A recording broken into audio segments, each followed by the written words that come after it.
بسم اللہ الرحمن الرحیم۔ السلام علیکم، welcome to my channel Urdu story centre.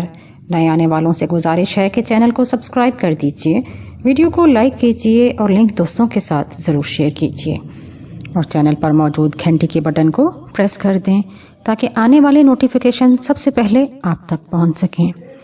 پیش خدمت ہے اردو ناول قلندر ذات کا اگلا حصہ۔ چلو انہیں واپس لائیں، ٹھاکر دیال رائے نے لمحوں میں فیصلہ کرتے ہوئے کہا، اور گھوڑے پر سوار ہو کر وہاں سے نکلا۔ اس کا رخ جنگل کی طرف تھا۔ اسے پوری امید تھی کہ ابھی وہ زیادہ دور نہیں گئی ہوگی۔ ایسے ہی ہوا۔ ٹھاکر دیال رائے کو زیادہ دیر دور نہیں جانا پڑا۔ جیوتیکا اسے جلد ہی مل گئی۔ بگھی کھڑی تھی، لیکن وہ اس سے کچھ فاصلے پر اپنے بیٹے کے ساتھ اکیلی کھڑی تھی۔ اس کے سامنے چند ایسے لوگ کھڑے تھے جن کے حلیے ہندو پنڈتوں کی مانند تھے۔ ان کے ہاتھوں میں چمکتی ہوئی تلواریں تھیں۔ انہوں نے جیوتیکا کو گھیرا ہوا تھا۔ وہ خونخوار انداز میں اس کا راستہ روکے ہوئے تھے۔ جیسے ہی ٹھاکر اور بھانوان ان کے قریب پہنچے، وہ راہزن ان کی جانب متوجہ ہو گئے۔ اس نے جاتے ہی انہیں للکارتے ہوئے کہا، کون ہو تم لوگ، اور ٹھاکرانی کا راستہ کیوں روک کر کھڑے ہو؟ تبھی ان میں سے ایک نے آگے بڑھ کر کہا، ہم نے ٹھاکرانی کا نہیں، اس بچے کو روکا ہے، ہم نے اس کو نشست کرنا ہے، روک سکتے ہو تو روک لو۔ یہ کہتے ہوئے وہ بچہ چھین لینے کے لیے آگے بڑھا۔ ٹھاکر بجلی کی سی تیزی سے ان کے درمیان آ گیا اور وہ بھنوان کا مقابلہ کرنے لگے۔ چند ہی لمحوں میں ٹھاکر کو یہ احساس ہو گیا کہ وہ زیادہ دیر ان کے سامنے کھڑا نہیں ہو سکتا۔ سامنے والے تلوار باز تو یوں تھے جیسے نہ انہیں زخم لگتا تھا اور نہ ہی وہ تھکتے تھے۔ اس وقت تو ٹھاکر کو یقین ہو گیا جب اس نے واضح طور پر ایک کی گردن پر وار کیا۔ یہ ایسا وار تھا جس سے گردن اڑ کر زمین پر گر جاتی ہے، لیکن پنڈت نے محسوس کیا کہ اس کی تلوار کسی چٹان سے ٹکرائی ہے۔ ٹھاکر کو یقین ہو گیا کہ اس کے سامنے کوئی ماورائی مخلوق ہے۔ ایسی لمحے ہی اسے نے اپنی بے بسی کا احساس ہونے لگا۔ ایک دم سے اس نے اپنے بھگوان سے مدد چاہی۔ اس کے لبوں سے بجرنگ بلی نکلا، مگر اگلے ہی لمحے اسے اپنا نارا خود ہی کھوکھلا لگا۔ ذہن کے کسی حصے میں یہ بے بسی موجود تھی کہ اس کا بھگوان کچھ نہیں کر پائے گا، وہ مٹی کی مورت اسے زندگی نہیں دے پائے گی۔ ایک دم سے اسے وہ شخص یاد آ گیا جس نے ایسے ہی کچھ لفظ کہے تھے۔ اس کی پوری توجہ ان کے ساتھ مقابلے پر لگی ہوئی تھی۔ انہی لمحات میں اس نے پوری شدت سے اس شخص کو یاد کیا۔ لمحے کے 1000ویں حصے میں اس کی تلوار بازی کے جوہر اس کی نگاہوں کے سامنے پھر گئے۔ اس وقت وہ حیران رہ گیا جب انہی حملہ آوروں کی پشت پر وہ شخص نمودار ہوا، وہی سفید برق کے جیسے گیسو، تنومند بدن، باریش اور چمکتے ہوئے چہرے والا۔ اس کے ہاتھ میں چمکتی ہوئی تیز دھار تلوار تھی۔ اس نے وہیں سے للکارا۔ حملہ آوروں نے پلٹ کر دیکھا۔ اگلے ہی لمحے ان کے درمیان مقابلہ شروع ہو گیا۔ ٹھاکر، بھانوان اور ٹھاکرانی انہیں دیکھ رہے تھے۔ اس نووارت کی تلوار جسے لگتی وہ گرتا، اور گرتے ہی اسے آگ لگ جاتی۔ خون نکلنے کے بجائے دھواں اٹھتا اور لمحوں میں وہ راکھ بن جاتا۔ کچھ ہی دیر بعد وہ سبھی راکھ بن چکے تھے۔ یہ کیا تھا مہاراج؟ ٹھاکر نے اس نووارت سے پوچھا تو بولا، یہ بہرحال انسان نہیں تھے، تیرے پنڈت بھگوان داس کے جادو کا کرشمہ تھا۔ بھگوان داس؟ وہ میرے بچے کے پیچھے کیوں پڑ گیا ہے؟ ٹھاکرانی نے بیٹے کو چھاتی سے لگاتے ہوئے پوچھا تو شخص بولا، جس طرح اس بچے نے اس دنیا میں آتے ہی تمہیں ماں کو اور ٹھاکر کو باپ کے مقام پر فائز کر دیا، اسی طرح شیطانی قوتوں نے بھی آنکھ کھولی ہے۔ وہ اس بچے کو ختم کرنا چاہتے ہیں، وہ نہیں چاہتے کہ یہ بچہ پروان چڑھے۔ کیوں مہاراج، کیوں؟ ٹھاکر نے چلاتے ہوئے پوچھا تو وہ تحمل سے بولا، اس لیے کہ یہ کشمکش اس دنیا میں پوری طرح موجود ہے۔ یہ بچہ ایسی صلاحیتیں رکھتا ہے کہ شیطانی قوتیں اس کے مقابلے میں ہمیشہ ڈٹتی رہیں گی، اور یہ بچہ ان کا مقابلہ کرتا رہے گا۔ ایسا کیوں ہے؟ ٹھاکر نے ضدی لہجے میں پوچھا تو وہ بولا، تیرا تکبر کسی انسان کو شوبھا نہیں دیتا کہ وہ تکبر کرے۔ یہ اسی کا حق ہے جس نے سب کو پیدا کیا۔ انسان کی صفت عاجزی ہے، اس کی بندگی تبھی ہے جب تک وہ عاجز ہے۔ بندگی عاجزی ہی سے ہوتی ہے۔ گوشت کے ایک لوتھڑے کے لیے کیوں اتنا تڑپ رہے ہو؟ کیوں خود پر قابو نہیں رکھ سکتے ہو؟ کہاں گیا تیرا تکبر؟ ہمارا امتحان مت لو مہاراج، اس نے بے بسی سے کہا تو وہ بولا، میں نہیں، کوئی اور ہی یہ چاہتا ہے۔ کہا تھا نا کہ یہ تیرا دھرم بے جان مورتیوں کو پوجنے والا یہ زندگی نہیں دے سکتا، اس میں تو موت پڑی ہے۔ میں نے تو تمہیں زندگی کی نوید دی تھی، موت کون دے رہا ہے؟ اب بولو، موت کے اندھیاروں میں گم ہو جانا چاہتے ہو یا زندگی؟ میں اپنے بالک کی زندگی چاہتا ہوں۔ ٹھاکر نے یوں کہا جیسے وہ اپنا سب کچھ بھول چکا ہو کہ اس کی اپنی حیثیت کیا ہے۔ یہ تو طے ہے ٹھاکر کہ جب تک یہ بچہ تیرے پاس رہے گا تب تک تیرے دھرم کی شیطانی قوتیں اسے ختم کرنے کے در پہ رہیں گی، اسے ابھی دیکھ لو۔ اس شخص نے کہا، میں کیا کروں مہاراج، مجھے بتاؤ۔ ٹھاکر نے عاجزی سے کہا تو اس شخص نے اسے کہا، تو تم چاہتے کیا ہو، اپنا بچہ یا اپنی انا؟ دونوں۔ ٹھاکر نے کہا، مل نہیں سکتے دونوں، ایک کا فیصلہ کرنا ہوگا۔ اپنا بچہ، ٹھاکر نے ایک دم سے کہہ دیا تو اس شخص نے مسکراتے ہوئے کہا، ٹھاکر اپنی آنکھیں بند کرو اور ایک منظر دیکھو۔ ٹھاکر نے آنکھیں بند کر لیں، پھر چونک کر اس شخص کی طرف دیکھا اور مسکرا دیا۔ تب اسی شخص نے کہا، اگر تمہیں مجھ پر یقین ہے یہ منظر اس دنیا میں ہوگا تو پھر اس بچے کو یہیں چھوڑو اور پلٹ جاؤ۔ اب یہ تم پر ہے کہ موت کے بعد زندگی پاتے ہو یا زندگی میں موت کا انتخاب کرتے ہو۔ میں آپ پر یقین کرتا ہوں۔ یہ کہہ کر اس نے اپنی بیوی کی طرف دیکھا اور بولا، جیوتیکا، بچے کو یہیں چھوڑ دو، اگر اس کی زندگی چاہتی ہو تو۔ جیوتیکا نے ایک نگاہ اپنے بچے کے چہرے پر ڈالی۔ 3 دن کا بچہ ماں کی ممتا میں کشمکش عروج پر تھی، آنسو گالوں سے لڑک کر بہہ رہے تھے۔ وہ بھی سمجھ چکی تھی کہ معاملہ کیا ہے۔ اس نے اپنا آنچل سیدھا کیا اور زمین پر بچھا دیا، پھر اس پر 3 دن کا بیٹا رکھ دیا۔ سنو، یہ بدن کی مٹی بھی بڑی عجیب ہوتی ہے۔ بدن حلال کا ہو تو اس میں خیال بھی حلال ہی کے آتے ہیں، اور حلال بدن جب مٹی ہوتا ہے تو یہ مٹی اسے ایسے بیج اگاتی ہے جس میں سے من اور آشتی اگتی ہے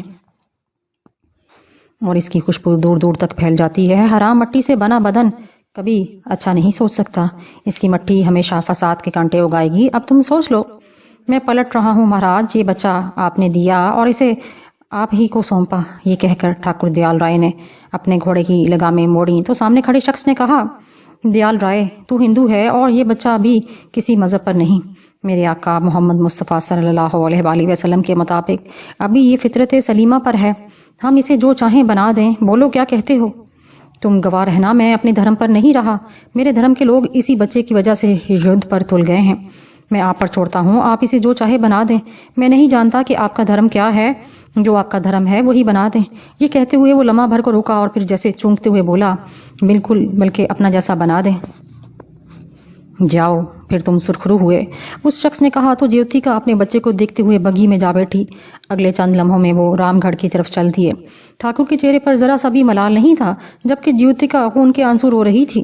رام گڑھ پہنچتے ہی ٹھاکر نے دیکھا ایک لشکر رام گڑھ کے سامنے تھا، اس کے اپنے لوگ بھی لڑنے مرنے کو تیار تھے۔ اسے دیکھتے ہی سب میں جان پڑ گئی۔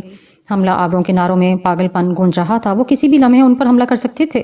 سارے کا سارا رام گڑھ لڑنے کے لیے تیار تھا، اور پھر یہ پاگل پن یدھ کی صورت اختیار کر گیا۔ پنڈت بھگوان داس کے ساتھ علاقے کے وہ لوگ بھی تھے جو ہمیشہ ہی ٹھاکر کے دشمن رہے تھے۔ ابھی 3 دن پہلے ہی اس کی حویلی سے کھا پی کر گئے تھے۔ ایسے وہ لوگ ہوتے ہیں جو کسی کے در سے کھاتے بھی رہتے ہیں اور انہی کے دشمن بھی بن جاتے ہیں، یہی لوگ منافق ہوتے ہیں۔ دونوں طرف سے لوگ ایک دوسرے کو مار رہے تھے، منافقت اپنا رنگ دکھا رہی تھی، شیطانیت ہنس رہی تھی۔ 3 دن کا نومولود بچہ اس شخص کے ہاتھوں پر تھا، اس کے سامنے جھگیاں تھیں، کسی میں روشنی تھی اور کوئی اندھیرے میں ڈوبی ہوئی تھی۔ کسی میں ڈھولک بجنے کی آواز آ رہی تھی، کوئی گا رہا تھا۔ دوسری جھگیوں کی طرح ایک جھگی کے باہر ریچھ بندھا ہوا تھا جس کے پاس ایک بندریا اور بندر بھی تھے، اور ان سے ذرا پرے ایک سفید کتا لیٹا ہوا تھا۔ جھگی کے اندر ایک ادھیڑ عمر مرد اور ایسی ہی عمر کی خاتون بیٹھی ہوئی تھیں۔ چراغ کی دھیمی روشنی میں صاف دیکھا جا سکتا تھا کہ ان کے چہروں پر زندگی کی تھکن موجود تھی۔ وہ جھگیاں ان لوگوں کی تھیں جو ذات کے قلندر تھے۔ ان کا پیشہ یہی تھا کہ گلیوں، بستیوں اور شہروں میں ریچھ، بندر اور کتوں کو نچا کر، ان کا تماشا دکھا کر روزی روٹی کماتے ہوئے بستی بستی، شہر شہر گھومتے رہیں۔ یہی ان کی زندگی تھی۔ وہ مرد اور خاتون بھی قلندر ذات تھے، ان کی اولاد نہیں تھی جس کی وجہ سے وہ زندگی کو جھیل رہے تھے۔ وہ شخص اس بچے کو اپنے ہاتھوں میں اٹھائے جھگی میں داخل ہوا تو ان دونوں نے چونک کر اسے دیکھا اور ان کی آنکھوں میں حیرت پھیل گئی۔ وہ بچے کو دیکھ رہے تھے، تبھی اس شخص نے کہا، یہ لے لالو، میں نے تجھے تیرا بیٹا دے دیا۔ کس کا بچہ اٹھا لایا ہے تو؟ اس نے غور سے بچہ دیکھتے ہوئے کہا، تجھے اس سے غرض نہیں ہونی چاہیے۔ پارسا، کیا تو اس بچے کو قبول کرتی ہے؟ ہاں، اب تو میں اس قابل نہیں رہی، یہی صحیح میرا بیٹا تو ہوگا، پارسا بولی۔ چل دے دے اسے، میں اس کی خوشی میں خوش ہوں۔ لالو یوں بولا جیسے وہ بھی اندر سے خوش ہو۔ تبھی پارسا نے جذباتی لہجے میں کہا، جھوٹ کہہ رہا ہے تو؟ میں سمجھتی ہوں، لا دے میرا بچہ۔ اس شخص نے وہ بچہ پارسا کی گود میں دے دیا۔ اس نے اسے اپنے سینے سے لگایا ہی تھا کہ ممتا کے سوتے پھوٹ پڑے اور وہ حیران رہ گئی۔ اس نے لالو کی طرف دیکھا اور لرزتے ہوئے بولی، لالو، یہ میرا ہی بیٹا ہے، چاہے اس نے کسی دوسری عورت کی کوکھ سے جنم لیا ہے۔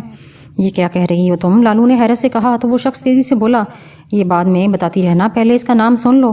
یہ خوشی محمد ہے اور اس کے ختنے ہو چکے ہیں، سورج نکلنے سے پہلے ہی یہاں سے نکل جانا۔ اب میں چلتا ہوں۔ یہ کہہ کر وہ شخص جھگی سے نکلتا چلا گیا۔ لالو نے جب بچے کو دیکھا جو پارسا کے سینے سے زندگی پا رہا تھا تو ساری بات سمجھ گیا۔ وہ ساری رات ان کی آنکھوں میں کٹ گئی۔ انہیں خوشی اور حیرت ہی اس قدر تھی۔ قبیلے کے سردار نے رات ہی کہہ دیا تھا کہ صبح سورج نکلنے سے پہلے ہی یہاں سے چلے جائیں گے۔ اور پھر سورج نکلنے سے پہلے ہی قلندروں کی وہ ساری جھگیاں اکھڑنے لگیں۔ لالو بھی ان میں شامل تھا۔ گدھے، گھوڑے اور خچروں پر سامان لاد کر وہ چل پڑے۔ جس وقت سورج کی روشنی پھیل رہی تھی، وہ رام گڑھ کے پاس سے گزر رہے تھے۔ وہ اب زندگی نہیں رہی تھی، موت نے سب کچھ تباہ کر دیا تھا۔ انسانی خون کی بو ہر طرف پھیلی ہوئی تھی، جلی ہوئی لاشوں کے ساتھ ہر گھر جل چکا تھا۔ وہ حویلی جہاں انہوں نے 3 دن تک کھانا کھایا تھا، وہ آج کھنڈر بن چکی تھی۔ نہ جانے کیوں پارسا نے اس بچے کے چہرے پر دیکھ کر رام گڑھ کو دیکھا۔ موت بھی زندگی ہی سی دیکھی جا سکتی تھی۔ وہ رام گڑھ سے آگے نکل گئے۔ ان کے پاس دھمکتی ہوئی زندگی تھی۔ منظر اچانک بدل گیا۔ جمال اور جسپال ساکت تھے اور یہ سب کچھ دیکھ رہے تھے۔ انہیں یوں محسوس ہو رہا تھا کہ جیسے وہ بھی اس منظر کے کردار ہوں۔ وقت تیزی سے 9 برس آگے گزر گیا تھا۔ وہ منظر ایک گاؤں کا تھا۔ وہ پوری توجہ سے اس نئے منظر کو دیکھنے لگے۔ وہ گرمیوں کی دوپہر تھی۔ گرمی اور حبس نے ہر ذی روح کو سایہ تلے پہنچا دیا۔ ایسے وقت میں لالو قلندر جھکے ہوئے شانوں اور بوجھل قدموں سے کھیتوں میں بنے راستے پر چلا جا رہا تھا۔ اس کی سانسیں اکھڑی ہوئی تھیں، لیکن پھر بھی وہ اپنی ساری قوت صرف کر کے آگے ہی آگے بڑھتا چلا جا رہا تھا۔ بوڑھے قلندر کا بہت برا حال تھا۔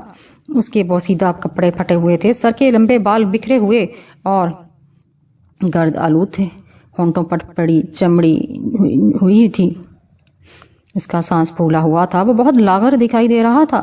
اس کے ساتھ بندر اور کتا تھا۔ اس کے پیچھے پیچھے ایک چھوٹا سا لڑکا بھی چلا آ رہا تھا، جو چہرے سے بہت بھولا اور معصوم دکھائی دے رہا تھا، لیکن بھوک اور غربت کی اپنی ایک چھاپ ہوتی ہے جو اس کے چہرے پر پھیلی ہوئی تھی۔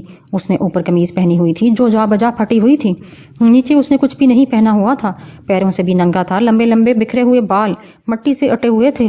لالو کا نرندر نے دور ہی سے کنواں دیکھ لیا تھا اور اس کی طرف بڑھتا چلا جا رہا تھا۔ اسے امید تھی کہ اگر روٹی نہ بھی ملی تو کم از کم یہ جھلسا دینے والی دوپہر تو وہیں گزر جائے گی، پینے کو پانی مل جائے گا۔ وہ کنواں سردار ہیرا سنگھ ڈھلوں کا تھا، جس کا شمار گاؤں کے ان لوگوں میں ہوتا تھا جنہیں فقط اپنی محنت مزدوری سے غرض ہوا کرتی تھی۔ ضلع جلندھر کے تحصیل نکوور کے قریب گاؤں اوگی بھی ان گاؤں میں شمار ہوتا تھا، جہاں فصلیں شاداب اور کسان خوشحال تھا۔ 2 دریاؤں کے پاٹ میں آباد یہ علاقہ ویسے بھی زرخیز تھا۔ سردار ہیرا سنگھ ڈھلوں نے یہاں اس گاؤں میں آ کر جو تھوڑی سی زمین بنائی تھی، وہ اسی میں ایک اچھی زندگی گزار رہا تھا۔ وہ اپنی محنت کرتا اور خوشحال تھا۔ اس کی شادی ہو چکی تھی اور اس کے 3 بیٹے تھے۔ بڑا بیٹا کلوندر سنگھ، جس کی ابھی مسیں نہیں بھیگی تھیں۔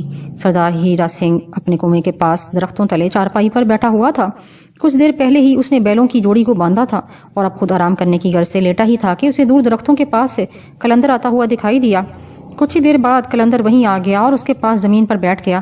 بچہ بھی اس سے ذرا فاصلے پر بیٹھا تو جانور بھی بہتے ہوئے پانی میں جا کر بیٹھ گئے۔ اس نے گدری زمین پر رکھی اور سانس چڑھا ہوا تھا جو بحال نہیں ہو رہا تھا۔ وہ آنکھیں بند کیے سانس بحال کرنے کی کوشش میں تھا۔ اس کی کمزور حالت دیکھ کر سردار ہیرا سنگھ ڈھلوں کو بہت ترس آیا۔ اس نے نرم سے لہجے میں پوچھا، او بابا، خیر تو ہے؟ ٹھیک تو ہے نا تم؟ نہیں سردار، میں ٹھیک نہیں، بس کسی وقت یہ سانسیں ختم کی ہو سکتی ہیں، بہت مشکل میں ہوں، قلندر نے اکھڑی ہوئی سانسوں میں بتایا۔ کیا مشکل ہے تجھے؟ ہیرا سنگھ نے پوچھا۔ مشکل ہی مشکل ہے، میرا بدن میرا ساتھ نہیں دے رہا، نہ جانے کب کہاں میری زندگی ختم ہو جائے، بس یہ میرا بچہ ہے، سوچتا ہوں اس کا کیا بنے گا۔ قلندر نے تیز سانسوں میں کہا، کیا تیرا کوئی نہیں؟ تیرا قبیلہ، کوئی رشتہ دار کوئی بھی نہیں؟ ہیرا سنگھ نے حیرت سے پوچھا۔ قبیلہ بھی تھا، ایک بیوی بھی تھی جو اب اس دنیا میں نہیں رہی، قبیلہ بھی بچھڑ گیا، بس اکیلا ہوں، قلندر نے کہا اور خاموش ہو گیا۔ وہ اب سردار کو کیا بتاتا کہ اس کے اپنے قبیلے والوں نے اسے الگ کر دیا تھا، انہوں نے اس بچے کو قبول ہی نہیں کیا تھا۔ ریچھ، کتوں اور بندروں کو اپنی انگلی پر نچانے والے اسے برداشت نہیں کر سکے۔ خود اس نے اپنے اس بچے کو بھی کام نہیں سکھایا۔ بچہ ہی ایسی صلاحیتوں والا تھا کہ بجائے اسے کچھ سکھانے کے، ریچھ، بندر اور کتے اس کے اشاروں پر ناچتے تھے۔ یہ کوئی معمولی بات نہیں تھی جو وہ خود ڈر گیا تھا۔ بچے کی فطرت میں ایسا تھا، اوپر سے اس کے قبیلے والوں نے نہ صرف اس بچے کو قبول نہیں کیا بلکہ خواہ مخواہ اس کی ذمہ داری بھی نہیں لی۔ جیسے ہی اس کی بیوی پارسا اگلے جہاں سدھاری، قبیلے والے بھی اس سے نظر انداز کرنے لگے۔ قلندر در بدر پھرتا رہا، ایک علاقے سے دوسرے علاقے تک جاتا ہوا یہاں آ گیا تھا۔ روٹی کھائے گا؟ ہیرا سنگھ نے پوچھا۔ بھوک تو لگی ہے، پر جاتا ہوں گاؤں میں، کہیں نہ کہیں سے روٹی مل جائے گی، بس یہ ذرا دھوپ ڈھلے اور تھوڑی دیر سانس لے لوں، قلندر نے کہا۔ یار بات سن، بھوکا تو میں بھی ہوں، میری روٹی نہیں آئی ابھی تک، بندہ روٹی لینے گیا ہوا ہے، ابھی آ جاتا ہے تو کھاتے ہیں، ہیرا سنگھ نے کہا تو قلندر نے سر ہلا دیا۔ بچہ شاید بہت تھکا ہوا تھا، اس لیے سایہ ملتے ہی زمین پر لیٹ گیا اور تھوڑی ہی دیر بعد سو گیا۔ سردار ہیرا سنگھ اور لالو قلندر یوں ہی وقت گزاری کے لیے باتیں کرنے لگے۔ کدھر کا ہے تو؟ ہیرا سنگھ نے اس سے پوچھا۔ مجھے نہیں پتا، جب سے ہوش سنبھالا ہے سفر ہی میں ہوں، ہمیں تو یہ بھی نہیں معلوم کہ ہم کہاں کہاں تک گئے ہیں۔ لالو قلندر نے کھڑکھڑاتی ہوئی آواز میں کہا، کیسی زندگی ہے یار، یہ بھی ہمیشہ سفر میں رہنا، آج یہاں تو کل وہاں، اور ہم بیلوں کی جوڑی کی طرح یوں گھوم رہے ہیں۔ ہیرا سنگھ نے کہا، جیسے رب رکھے ویسے رہنا پڑتا ہے، میں نے کب کہا تھا کہ میں قلندر بنوں، بس بن گیا۔ میں اگر کسی بادشاہ کے گھر پیدا ہو جاتا تو شہزادہ ہوتا۔ لالو نے تیز تیز سانس لیتے ہوئے کہا تو ہیرا سنگھ کو دور سے اپنا ملازم آتا ہوا نظر آیا۔ لے بھائی، مجھے لگتا ہے روٹی آ گئی، تم منہ ہاتھ دھو لے اور اس بچے کو بھی اٹھا، ہیرا سنگھ نے کہا اور کھال کے پاس جا کر منہ ہاتھ دھویا۔ ملازم کھانا لے کر پہنچ گیا تو ہیرا سنگھ نے اس سے پوچھا، کیوں دیر ہو گئی تھی تمہیں؟ سردار دی، اب آپ کچھ دن دیر سویر ہی سے روٹی کھائیں گے، آپ کے گھر میں بیٹی ہوئی ہے، ملازم نے کہا تو ہیرا سنگھ بولا، اور شاباش بھائی، سکھ دے نال دی آئی، 3 بھائی کی اکیلی بہن، چل اس کا نام ہی سکھجیت کور رکھ دیتے ہیں۔ یہ کہہ کر اس نے روٹی اپنے سامنے رکھی آدھی روٹیاں اور سالن لالو قلندر اور بچے کو دے دیا اور انہیں دوسرے چارپائی پر بیٹھنے کو کہا۔ وہ سب کھانا کھانے لگے۔ ملازم نے ان کے پاس پانی رکھ دیا۔ کھانا کھا کر وہ آرام کرنے کے لیے لیٹ گئے۔ ملازم اپنے کام کرنے لگا اور وہ سو گئے۔ دوپہر سے ذرا پہلے سردار ہیرا سنگھ اٹھ کر کھیتوں کی طرف نکل گیا۔ ملازم بھی کہیں کام کر رہا تھا، بچہ بھی اٹھ کر بندر اور کتے کے ساتھ کھیل رہا تھا، جبکہ لالو قلندر جس کروٹ لیٹتا تھا اسی کروٹ پڑا رہا۔ کافی دیر بعد جب سردار ہیرا سنگھ واپس آیا تو اس نے لالو قلندر کو غور سے دیکھا اور پھر اسے اٹھایا، لیکن وہ بے جان تھا، اس کی روح پرواز کر گئی تھی۔ ہیرا سنگھ نے ایک طویل سانس لی اور کھیلتے ہوئے اس بچے کو دیکھا، جسے یہ خبر ہی نہیں تھی کہ اس کے ساتھ کیا بیت گئی ہے۔ ہیرا سنگھ کو اس بچے پر بہت ترس آیا۔ ہیرا سنگھ نے اسی وقت اپنے ملازم کو بلایا اور لالو قلندر کی لاش کو بیل گاڑی پر رکھ کر گاؤں کی جانب چل دیا۔ وہ بچہ پھٹی پھٹی نگاہوں سے اپنے باپ کو دیکھ رہا تھا۔ اسے یہ اچھی طرح شعور تھا کہ آج کے بعد وہ اپنے باپ کو کبھی نہیں دیکھ سکے گا، کیونکہ ایسا ہی اس کی ماں کے ساتھ بھی ہوا تھا۔ وہ پھر کبھی واپس نہیں آئی تھی اور نہ ہی کبھی اس نے اپنی ماں کو دیکھا تھا۔ باپ کے بچھڑ جانے کا اسے شدید دکھ تھا، لیکن اس کی آنکھ میں آنسو نہیں تھا۔ لالو قلندر کی لاش گاؤں میں ہیرا سنگھ کے گھر کے سامنے رکھ دی گئی۔ وہاں چوراہا تھا جس کے درمیان میں بڑ کا درخت تھا اور اس کے نیچے لوگ بیٹھے رہتے تھے، اسے تکیہ کہتے تھے۔ وہاں ہر مذہب کا بندہ آتا تھا۔ ہیرا سنگھ کے سامنے گھر کے سامنے احمد بخش پنچ کا گھر تھا۔ وہاں تکیے پر اس وقت یہ مسئلہ درپیش ہوا کہ کیا لالو قلندر کی لاش کو جلایا جائے یا پھر دفن کیا جائے۔ وہ سکھ تھا، ہندو تھا یا مسلمان، کون تھا وہ؟ اگرچہ یہ مسئلہ اسے نہلاتے وقت حل ہو سکتا تھا، لیکن اسے نہلائے کون؟ تبھی گاؤں کے ایک مسلمان بزرگ احمد بخش پنچ نے اس بچے کو اپنے سامنے کھڑا کر کے پوچھا، بیٹا بتا، تیرا باپ بھگوان کو مانتا، واہ گرو کو مانتا یا پھر اللہ کو؟ پتہ نہیں جی، وہ جس کے گھر سے مانگتا تھا اسی کو دعائیں دیتا تھا۔ ہندو کے گھر سے مانگتا تھا تو کہتا تھا بھگوان تجھ پہ کرپا کرے، سکھ اسے کچھ دیتا تو کہتا رب تیرا بھلا کرے، مسلمان دیتا تو کہتا اللہ تجھ پر کرم کرے۔ بچے نے معصومیت سے کہا تو احمد بخش پنچ نے اپنے ارد گرد کھڑے لوگوں کو مخاطب کرتے کہا، دیکھو بھائیو، یہ بات تو سمجھ میں نہیں آتی، یا تو اس قلندر کی لاش کو دیکھ لو یا پھر جو بندہ بھی اس کی ذمہ داری لیتا ہے وہ اپنے مذہب کے مطابق اس کی آخری رسومات پوری کر دے۔ تبھی ایک شخص نے اس بچے کی پھٹی ہوئی قمیض کو آگے والے پر اٹھاتے ہوئے کہا، پر یہ بچہ تو مسلمان ہے۔ اس کی تصدیق کرنے پر احمد بخش پنچ نے خود ذمہ داری لے لی۔ اس نے گاؤں کے ان مسلمانوں سے کہا جو وہیں کھڑے تھے کہ اس لاش کو پورے احترام سے دفنا دیا جائے۔ سو فوری طور پر اسے غسل دے دیا گیا۔ کفن کا انتظام بھی اسی نے کیا اور مغرب کی نماز کے بعد گاؤں کی مسجد میں اس کی نماز جنازہ پڑھی گئی، پھر اسے گاؤں سے باہر قبرستان میں دفنا دیا گیا۔ لالو قلندر اس دنیا سے چلا گیا۔ اس بچے کی رات ہیرا سنگھ کے مہمان خانے میں گزری، لیکن اس سے پہلے اسے نہلایا گیا۔ کلوندر سنگھ کے کپڑے اسے پہنائے گئے۔ جب وہ دفنا کر آ گئے تو اسے خوب کھانا کھلایا گیا۔ جب پھر وہ سویا تو پھر صبح جاگا۔ نہ جانے اتنی میٹھی نیند اسے کیسے آ گئی۔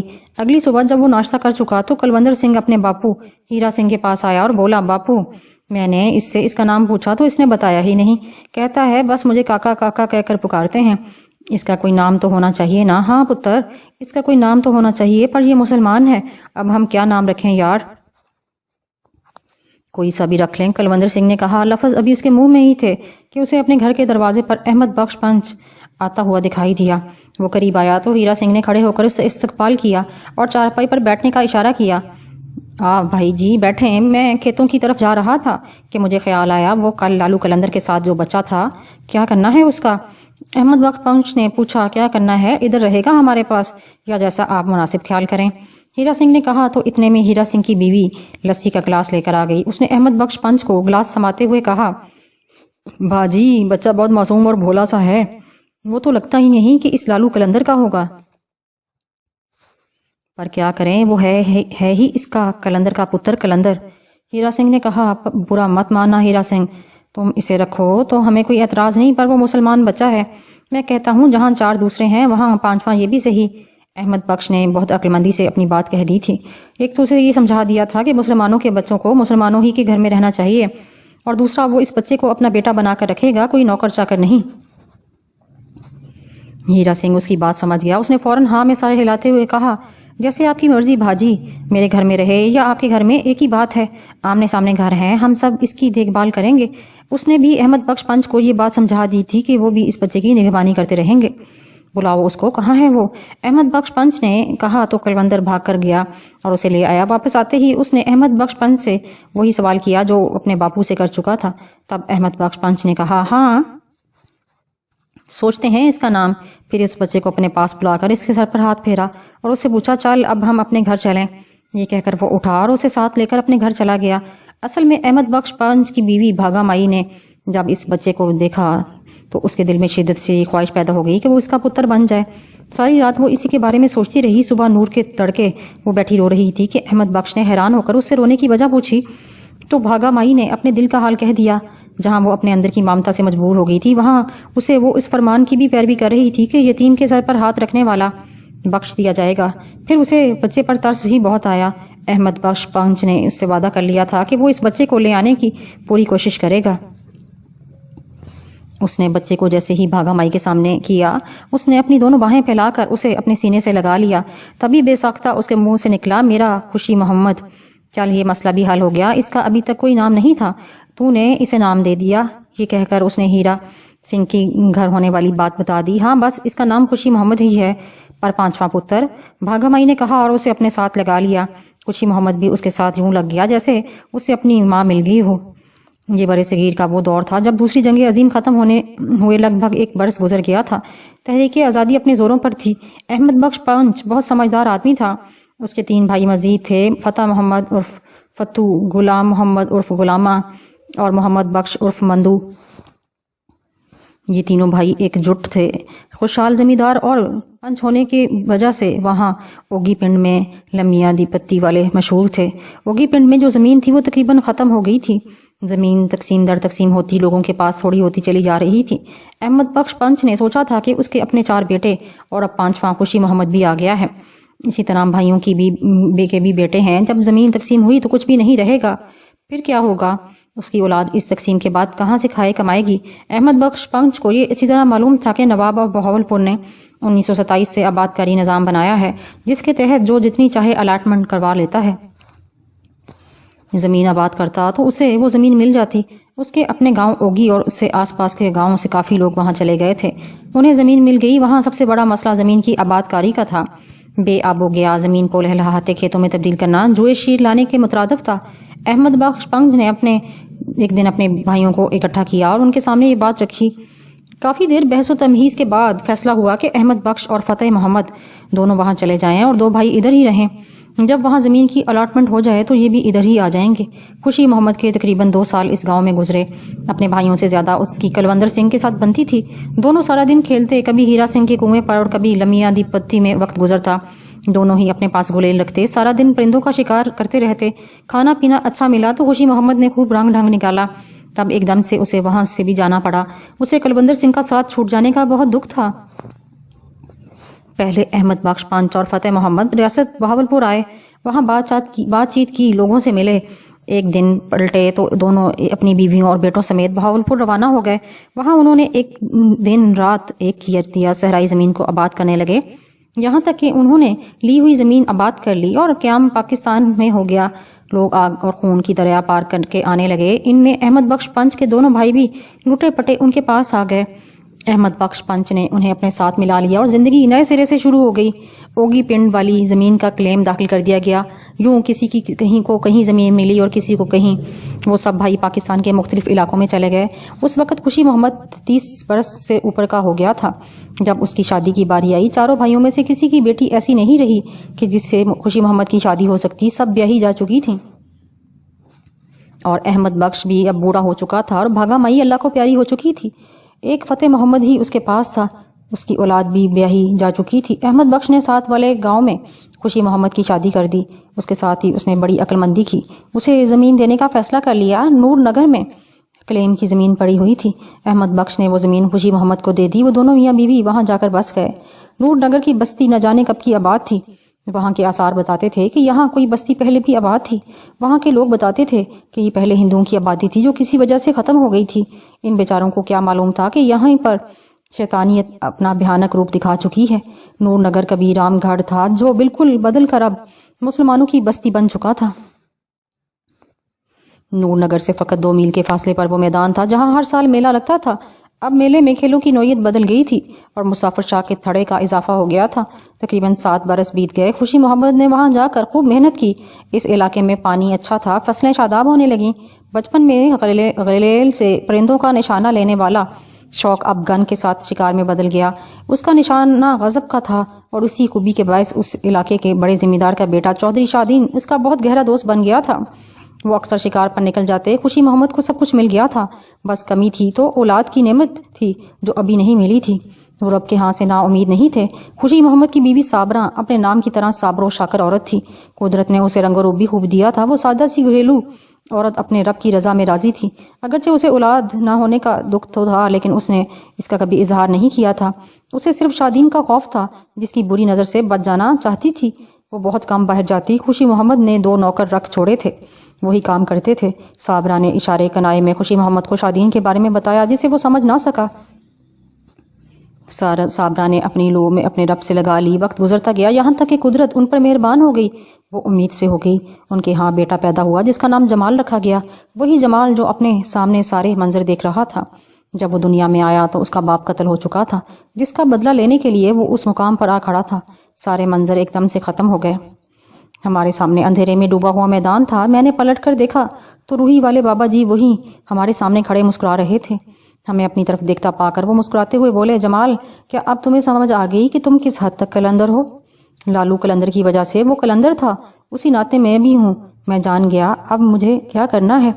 یہ اچھا ہوا کہ تم سمجھ گئے ہو، لیکن ابھی منزل بہت دور ہے، تجھے ابھی بہت سفر کرنا ہے، بابا جی نے کہا۔ تو میں نے دھیمے سے پوچھا، یہ آپ نے مجھے میری 3 نسلوں کے بارے میں بتایا، آپ انہیں کیسے جانتے ہیں؟ انسان کی عمر تو ایک بادشاہ کسی شخص کا نام نہیں ہوتا، ایک مقام کا نام ہے۔ جو جس وقت بادشاہ ہوتا ہے اسے وہ مقام ملنے کے سارے اختیارات بھی ساتھ مل جاتے ہیں۔ اسے ماضی تو معلوم ہوتا ہے اور مستقبل کی سوچ بھی دی جاتی ہے۔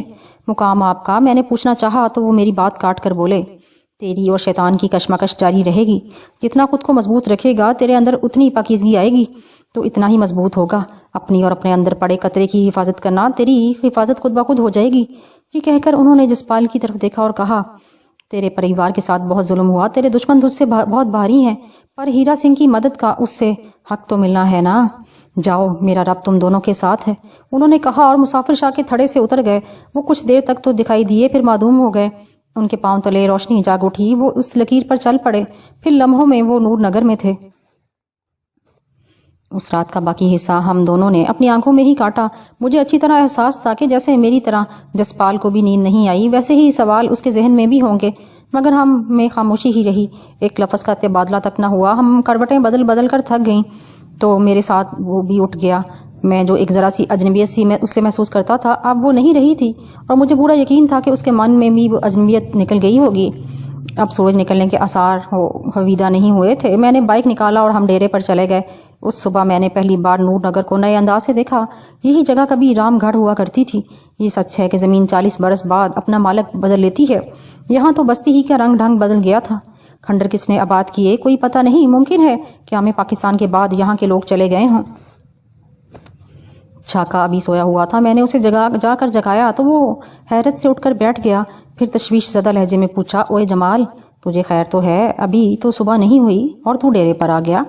وہ خیر ہی ہے، چل اٹھ، منہ ہاتھ دھو، تجھے کہیں کام بھیجنا ہے۔ میں نے اس کی طرف دیکھتے ہوئے کہا۔ اس کے چہرے پر حیرت ابھی تک پھیلی ہوئی تھی۔ تبھی اس نے کہا، میں پوچھتا ہوں خیر ہی ہے نا؟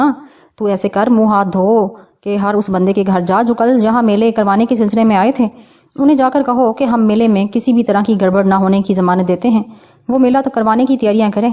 میں نے کہا تو وہ حیرت سے بولا، تو پاگل ہو گیا ہے جو ان کی باتوں میں آ کر یوں ہی میں بڑبڑ مار رہا ہے؟ تجھے پتہ بھی ہے کہ وہ ہمارے خلاف سازش کر رہے ہیں اور تو پھر بھی پاگل پن کر رہا ہے۔ جب میں نے کہہ دیا تو بس کہہ دیا، تو یہ پیغام جا کر ان سب کو دے دے، میں نے پرسکون لہجے میں کہا تو وہ جسپال کی طرف دیکھ کر بولا، یار تو ہی سمجھا اسے، پورا علاقہ ہمارے سامنے ہے، ہم یہ بھی جانتے ہیں کہ وہ میلہ خراب کرنے کی پوری تیاری کیے بیٹھے ہیں، وہ ہمیں پھنسانے کی پوری۔ اس نے کہنا چاہا تو جسپال نے کہا، جب تجھے جمال کہہ رہا ہے تو پھر تو ویسا ہی کر جیسا یہ کہہ رہا ہے۔ اس کے یوں کہنے پر اس نے دیوانوں کی طرح ہم دونوں کی جانب دیکھا، پھر پوچھا، یہ تم دونوں کی صلاح ہے، لیکن مجھے سمجھاؤ کہ یہ کیسے ہوگا؟ چھاکا اڑ گیا، یار صحیح پوچھو نا تو ہمیں بھی پتہ نہیں کہ یہ کیسے ہوگا، لیکن دشمنوں کی سازش نہ صرف ناکام ہوگی بلکہ یہ انہی پر الٹ جائے گی، یہ میرا گمان کہتا ہے۔ میں نے اسے سمجھاتے ہوئے کہا تو ایک دم سے خاموش ہو گیا۔ اس کے چہرے سے صاف دکھائی دے رہا تھا کہ جیسے وہ مطمئن نہیں ہوا۔ تبھی اس نے دھیمے سے لہجے میں سر ہلاتے ہوئے کہا، ٹھیک ہے میں جاتا ہوں۔ یہ کہہ کر وہ اٹھ گیا۔ بیدا اپنے کام کاج میں مصروف تھا، ہم بھی اس کا ہاتھ بٹانے لگے۔ سورج نکلنے پر ہم واپس گھر کی جانب لوٹ آئے۔ اماں اور سوہنی ناشتہ تیار کیے بیٹھی تھیں۔ میں نے اور جسپال نے نہا دھو کر اچھے کپڑے پہنے اور ڈٹ کر ناشتہ کر کے باہر نکلنے کا سوچ ہی رہے تھے کہ ہمارا گیٹ بجا۔ میں اٹھ کر باہر آ گیا تو سامنے ایک نوجوان سی دیہاتی لڑکی اور ایک تنومند دیہاتی نوجوان کھڑا تھا۔ لڑکی نے ہمارے ہی علاقے کی عورتوں جیسا لباس پہنا ہوا تھا، سر پر بڑا سا سرخ آنچل تھا جو اس نے بوسکی کی قمیض پہنی اور لٹھے کی چادر باندھی ہوئی تھی۔ ان سے ذرا فاصلے پر بائک سٹینڈ پر لگی ہوئی تھی۔ اس سے پہلے کہ میں ان سے پوچھتا وہ لڑکی بولی، جمال بھائی ہم تم سے ملنے آئے ہیں، اندر آنے کے لیے نہیں کہو گے؟ مگر میں تم لوگوں کو نہیں جانتا پہچانتا نہیں، تم لوگ ہو کون؟ میں نے دونوں کو غور سے دیکھتے ہوئے کہا تو وہ جوان بولا، جمال بھائی کہیں بیٹھ کر بات کریں، آؤ۔ میں ان دونوں کو غور سے دیکھتا ہوا اندر لے گیا۔ میں سمجھ رہا تھا کہ یوں کسی اجنبی کو اپنے گھر میں لا رہا ہوں، ممکن ہے اس کے پاس اسلحہ ہو کچھ بھی ہو سکتا تھا، مگر نہ جانے کیوں میرے دل نے گواہی دی تھی کہ ان پر اعتماد کر لیا جائے۔ وہ دونوں ایک چارپائی پر بیٹھ گئے۔ جسپال انہیں دور کھڑا غور سے دیکھ رہا تھا۔ باتیں بعد میں کرتے ہیں، پہلے سناؤ کیا کھاؤ پیو گے؟ میں نے پوچھا۔ سب کچھ کھائیں پیئیں گے جمال بھائی، لیکن پہلے یہ تو جان لیں کہ ہم ہیں کون۔ تو بتا دو، یہ تو تم دونوں ہی نہیں بتانا ہے نا، میں نے ہنستے ہوئے کہا۔ میں پروین ہوں اور یہ میرا منگیتر ذوالفقار عرف زلفی، اسے تم پہلی بار دیکھ رہے ہوگے لیکن مجھے آپ نے ایک بار دیکھا ہوا ہے۔ میرے ذہن میں تھا کہ میرا چہرہ تمہیں یاد ہوگا۔ پروین نے مسکراتے ہوئے بتایا۔ کہاں دیکھا ہے؟ میں نے پوچھا۔ شاہ زیب کے ڈیرے پر۔ یاد ہے تمہیں وہاں ایک کمرے میں ایک بوڑھا آدمی اور دو لڑکیاں بندھی ہوئی ملی تھیں جنہیں تم نے بڑی عزت کے ساتھ واپس بھیجا تھا؟ پروین کے یاد دلانے پر میرے ذہن میں فوراً آ گیا، ہاں مجھے یاد آ گیا۔ کیا وہ تم تھی؟ میں نے پوچھا۔ ہاں، ان میں ایک لڑکی میں تھی اور دوسری اس زلفی کی بہن اور اس کا باپ تھا، پروین نے بتایا۔ تو زلفی بولا، جمال بھائی میں تمہارا شکریہ ادا کرنے آیا ہوں، تو میری بہن اور باپ کے ساتھ میری منگیتر کی بھی مدد کی اور انہیں حفاظت سے گھر بھیجا۔ زلفی نے ممنونیت سے کہا تو میں نے ہنستے ہوئے پوچھا، یار اتنے عرصے بعد؟ میں یہاں نہیں تھا، اگر یہاں ہوتا تو ان بغیرتوں کی جرت نہ ہوتی۔ مجھے یہاں آئے صرف 3 دن ہوئے ہیں اور اب بھی دیکھنا میں کیا کرتا ہوں۔ وہ یوں بولا جیسے اپنے آپ پر قابو پا رہا ہو۔ تب میں نے پوچھا، اتنا عرصہ کہاں رہے؟ جیل میں سزا کاٹ رہا تھا، 3 دن پہلے رہائی ہوئی ہے، اس نے بتایا۔ کیا کیا تھا؟ میں نے پوچھا۔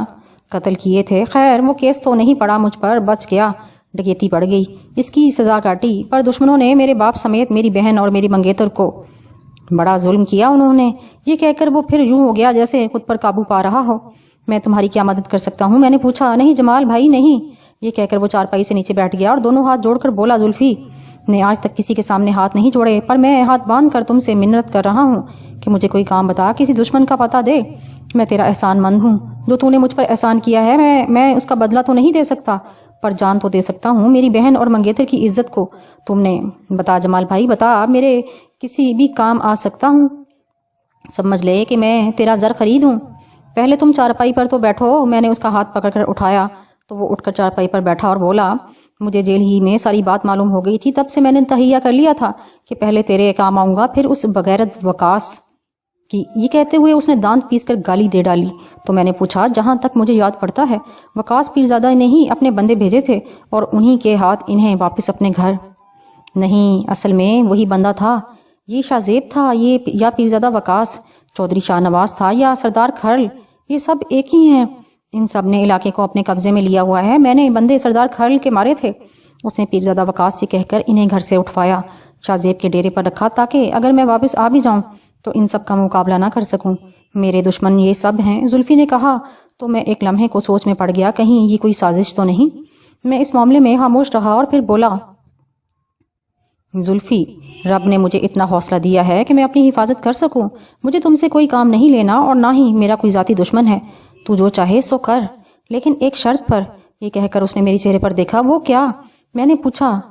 جب بھی میری ضرورت پڑے مجھے آواز ضرور دے لینا، رب دی قسم تجھ سے پہلے جان دے دوں گا، یہ زلفی کا وعدہ ہے۔ دیکھ جمال بھائی، اس کے جیل سے آنے پر ہم نے شادی کرنا تھی، لیکن اب یہ آیا ہے تو ہم دونوں نے مل کر یہ فیصلہ کیا کہ جب تک اپنے دشمن ختم نہ کر لیں ہم شادی نہیں کریں گے۔ یار وعدہ کر کہ ایسا ہی ہو نا۔ خیر تو بیٹھ، میں تیرے لیے کچھ لاتا ہوں۔ میں یہ کہہ کر اٹھنے لگا تو جسپال ٹرے پکڑے ہوئے آتا دکھائی دیا۔ اس نے کھانا ان کے سامنے رکھ دیا اور میرے ساتھ چارپائی پر بیٹھتے ہوئے پروین سے بولا، تو اندر جا اماں کے پاس، وہیں ادھر بیٹھ کر کھا لے، اماں نے کہا ہے۔ زلفی کھاتے ہوئے اپنی جیل کی روداد سنانے لگا۔ وہ وجہ بتانے لگا جس باعث اسے قتل کرنا پڑے۔ وہ کھا پی چکا تو کچھ دیر بعد پروین بھی اس کے پاس آ کر بیٹھ گئی۔ ایسے میں چھاکا آ گیا۔ جیسے ہی وہ گیٹ سے اندر آیا اس کی نگاہ زلفی پر پڑی تو وہ بری طرح چونک گیا۔ میں نے اس کے چہرے کا بدلتا ہوا رنگ اچھی طرح دیکھ لیا تھا۔ اس نے بائک کھڑی کی اور سیدھا اس طرف آیا۔ تب تک زلفی بھی اٹھ گیا۔ دونوں یوں گلے ملے جیسے صدیوں کے بچھڑے ہوئے ہوں۔ میں نے چھاکے سے پوچھا، تو اسے جانتا ہے؟ ارے یار یہی تو ہے، زلفی ڈکیت، چھاکے نے بتایا تو ایک دم سے میرے ذہن میں یہ نام گونج گیا۔ اس کے بارے میں سنا ہی کرتا تھا، کبھی دیکھا نہیں تھا کہ اس کی علاقے میں بڑی دہشت ہوا کرتی تھی۔ وہ ان نوجوانوں کے لیے بڑا ہیرو تھا جو کسی نہ کسی طرح جرم کی دنیا میں قدم رکھنا چاہتے تھے۔ جہاں تعلیم نہ ہو وہاں جرائم پیشہ زیادہ ہوتے ہیں اور انہیں پیدا کرنے والے یہی جاگیردار، وڈیرے اور ذمہ دار ہوتے ہیں۔ کچھ دیر بعد چھاکے کو معلوم ہو گیا کہ وہ کس وجہ سے میرے پاس آیا ہے۔ یہ کب سے تیرا جاننے والا ہے؟ تو نے کبھی ذکر ہی نہیں کیا۔ کافی عرصے سے ہم نے ایک دوسرے سے کام لیے ہیں پر اتنا واسطہ نہیں تھا۔ میں اس تعلق کو چھپا کر ہی رکھتا ہوں، اس جیسے اور پتہ نہیں کتنے تعلق ہیں۔ اب کس کس کا ذکر کروں؟ چھاکے نے بتایا تو میں نے پوچھا، ہاں تو بتا کیا کر کر آیا ہے؟ ان سب لوگوں کو پیغام دے آیا ہوں۔ آگے سے کوئی حیران ہوا اور کوئی مسکرا دیا۔ اب پتہ نہیں ان لوگوں کے دل میں کیا ہے۔ چھاکے نے کہا تو زلفی نے تجسس سے پوچھا، میں پوچھ سکتا ہوں کہ کیا معاملہ ہے؟ اس پر چھاکے نے مختصر انداز میں اس سے کہہ دیا تو وہ سوچتے ہوئے بولا، میں سمجھ گیا ہوں کہ اس نے کیا کرنا ہے، بس ذرا سی تصدیق کرنا ہوگی۔ میں سمجھا نہیں۔ میں نے کہا، جمال بھائی تم جانتے ہو ذخیرے میں پیرزادے نے اپنا ایک نیا ٹھکانہ بنا لیا ہے؟ اس نے بتاتے ہوئے پوچھا تو اس نے تفصیل بتا دی۔ میں اس کے بارے میں جہاں تک ہو سکتا تھا جیل میں خبر رکھتا تھا۔ کئی سنگی ساتھی اس کے بارے میں بتا دیتے تھے۔ مجھے کوئی 3 مہینے پہلے ایک خبر ملی تھی کہ اس نے ذخیرے میں بندے رکھے ہوئے ہیں اور وہ سارے ہی اشتہاری ہیں۔ ان سے وہی ڈکیتی، قتل اور ایسی ہی وارداتیں کروا رہا ہے۔ مجھے یہ سمجھ نہیں آ رہی کہ ایک دم وہ ایسا کیسے کر سکتا ہے۔ وہ جدی پشتی ذمہ دار ہے۔ اور چھاکے نے کہنا چاہا تو وہ بولا، وہی تو، پہلے بھی وہ ایسا ہی تھا، لیکن اب یا تو اس پر کسی کا ہاتھ ہے یا پھر کوئی قوت اس کے ساتھ آ ملی ہے۔ پہلے اتنا حوصلہ نہیں تھا اس میں، پہلے بھی تو یہ ذخیرہ اسی کی ملکیت تھا۔ زلفی نے اپنے طور پر تجزیہ کیا۔ میں اس ذخیرے کے بارے میں جانتا تھا۔ 1-2 بار میں شکار کرنے اس طرف آ گیا تھا۔ وہ درختوں سے بھرا ایک جنگل تھا۔ پہلے وہ قدرتی تھا، بعد میں دریا کی زمین پر ناجائز قبضہ کر کے اسے پھیلا کر مصنوعی جنگل بنایا گیا جس سے لکڑیاں فروخت کی جاتی تھیں۔ اس کے ایک طرف سڑک تھی۔ خاصا جنگل پار کرنے کے بعد دوسری جانب دریائے ستلج تھا۔ اگر ایک طرف سے خطرہ ہوتا تو وہ لوگ دوسری طرف نکل جاتے تھے۔ پہلے تو یہ بات کہ اس طرف کوئی جاتا ہی نہیں تھا۔ ممکن ہے اب پیرزادہ وقاص نے اپنے مقصد کے لیے بندے وہاں رکھ چھوڑے ہوں۔ ان کے ڈیرے پر بھی تو ایسے ہی کئی بندے پڑے رہتے ہیں۔ ایسے میں جبکہ وہ اتنا طاقتور ہو گیا ہے تو کیا کرے گا؟ میں نے پوچھا۔ یہی تو میں نے تصدیق کرنی ہے کہ اگر اس نے میرے ساتھ منافقت کی ہے تو میں کیوں نہ کروں، اور میں نے تو وقاص کو مارنا ہی مارنا ہے، جب ہی مجھے موقع ملے، چاہے آج ہی۔ زلفی تیزی سے بولا، چلو دیکھتے ہیں کیا کرتا ہے تو۔ میں نے کہا تو اس نے سرخ ہوتے ہوئے چہرے کے ساتھ کہا، جمال بھائی تو میرا محسن ہے، میری جان بھلی چلے جائے پر بس چلے نا تو تجھ پر آنچ نہیں آنے دوں گا۔ چھاکا جانتا ہے میرے بارے میں؟ فون ہے تیرے پاس؟ میں نے پوچھا۔ ہاں ہے، اس نے بتایا تو میں نے کہا، رابطہ رکھنا، پھر دیکھتے ہیں کیا ہوتا ہے۔ میں نے کہا اور بات ختم کر دی۔ وہ بھی سمجھ گیا اور پروین کے آنے تک انتظار کرتا رہا۔ وہ آئی تو اس کے ہاتھ میں ایک بڑا سا آنچل تھا۔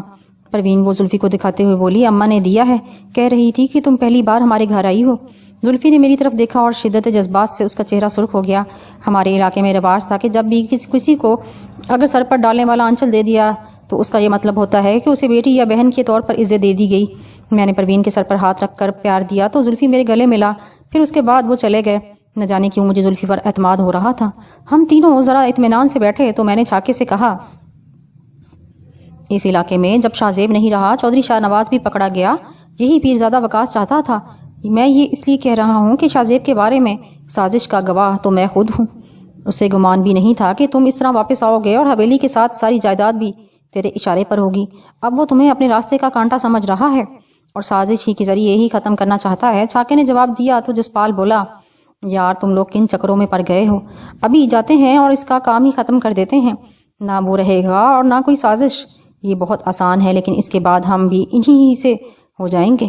ضرورت ہوئی تو یہ کام بھی ہو جائے گا۔ ہم نے یہاں رہنا ہے جسپال، اور علاقے میں اپنی ساکھ بنانی ہے۔ مجھے پتہ ہے کہ دشمن سام کی مانند ڈنگ مارے گا۔ فی الحال سام کا زہر نکالنا ہے، اس کا سر نہیں کچلنا، میں نے اسے سمجھاتے ہوئے کہا تو وہ الجھتے ہوئے بولا، مجھے تمہاری منطق کی سمجھ نہیں آتی۔ میں تو کہتا ہوں کہ عوام کو پتہ چلنا چاہیے کہ ہم ان سانپوں کو نہ صرف زہر نکال سکتے ہیں بلکہ ان کا سر بھی کچل سکتے ہیں۔ نہیں، ہم نے خوف کی فضا طاری نہیں کرنی، ایسا ظالم لوگ کرتے ہیں۔ ہمارا مقصد تو لوگوں کو شعور دینا ہے، انہیں بتانا ہے کہ ان کا حق کیا ہے۔ فطرت نے انہیں جو آزادی دی ہے وہ اس کے مطابق جئیں۔ ہمیں لوگوں کی محبت چاہیے، میں نے کہا تو جسپال کندھے اچکا کر رہ گیا۔ تو محبت صاحب پھر کرنا کیا ہے؟ چھاکے نے جب پوچھا۔ ابھی تم نے یہ صرف کرنا ہے کہ علاقے میں اپنے لوگوں کو پھیلا دو، پتہ کرو کہ آخر وہ کیا کر رہا ہے۔ سمجھو ہو گیا، چھاکے نے کہا۔ تم یہ کرو، میں اور جسپال افضل رنداوے سے مل کر آتے ہیں، میں نے کہا تو اس نے غور سے مجھے دیکھا اور سمجھ گیا کہ میرا اس سے ملنا ضروری ہے۔ میں نے سیل فون نکال کر رنداوے کا نمبر پش کیا، اس کا فون بند تھا۔ میں نے کچھ دیر بعد فون کا سوچ کر سیل جیب میں رکھ لیا، پھر جسپال کو اشارہ کرتے ہوئے کہا، چل حویلی کی خبر لیں، ادھر جا کر نیٹ پر بھی کچھ دیکھتے ہیں۔ میری یوں کہنے پر وہ اٹھا اور گاڑی نکالنے چل دیا۔ میں نے اندر جا کر سونی سے پوچھا کہ وہ جانا چاہے کہ وہ بھی تیار ہو گئی۔ میں نے اس اماں کو بھی ساتھ لے لیا اور ہم حویلی چلے گئے۔ بظاہر سکون تھا، کوئی مسئلہ درپیش نہیں تھا، صرف میلے والی بات سامنے تھی۔ میں حویلی کے لان میں اسی چھتری تلے بیٹھا ہوا تھا جس کے نیچے کبھی شادین بیٹھا کرتا تھا۔ میرے پاس جسپال اور تانی بیٹھے ہوئے تھے، ہمارے درمیان یوں ہی گپ شپ چل رہی تھی۔ تبھی مجھے خیال آیا کہ مجھے افضل رنداوے کو فون کرنا ہے۔ میں سیل نکالا اور رابطہ کیا، لمحوں میں اس سے رابطہ ہو گیا۔ بڑی عمر ہے جمال تیری، میں ابھی تمہیں فون کرنے والا تھا، اس نے پرجوش لہجے میں کہا۔ تو میں نے پوچھا، خیر تو ہے نا؟ ہے بھی اور نہیں بھی، یہ تو وقت بتائے گا۔ ویسے خبر سن لے، چودھری شاہ نواز کی ضمانت ہو گئی ہے۔ ابھی کچھ دیر پہلے شاہ زیب اور ملک سجاد اسے عدالت میں لینے آئے ہوئے ہیں۔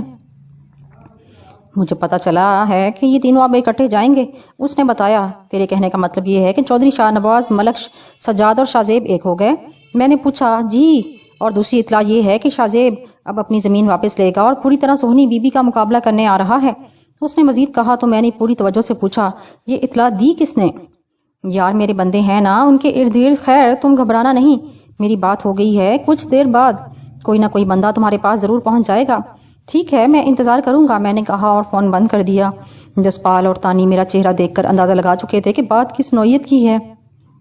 میں نے کال کی تفصیل بتائی تو جسپال نے کہا، میرے خیال میں یہ اچھا نہیں ہوا کہ دشمن خود ہی چل کر ہمارے پاس آ رہا ہے، لیکن اس کے لیے پوری پلاننگ کی ضرورت ہوگی۔